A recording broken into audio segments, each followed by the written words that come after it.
সংবিধানের 93 অনুচ্ছেদে সেখানে আছে রাষ্ট্রপতি এমন কোনো অর্ডিন্যান্স করতে পারবে না যে বিষয়বস্তু আমাদের সংবিধানে নাই। আমাদের বর্তমান সংবিধানে গণভোটের কোনো বিধান নাই।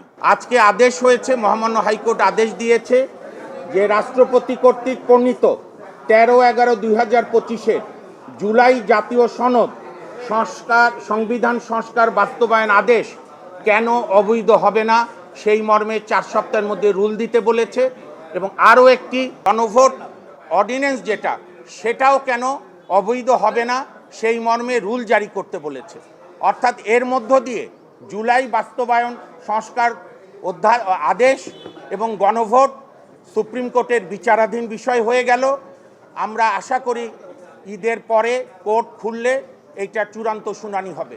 এবং আমাদের মূল গ্রাউন্ড ছিল যে রাষ্ট্রপতি যে অধিকার বলে অর্ডিন্যান্সটা করেছে গণভোটের, সেটা হচ্ছে আমাদের সংবিধানের 93 অনুচ্ছেদে সেখানে আছে রাষ্ট্রপতি এমন কোনো অর্ডিন্যান্স করতে পারবে না যে বিষয়বস্তু আমাদের সংবিধানে নাই। আমাদের বর্তমান সংবিধানে গণভোটের কোনো বিধান নাই।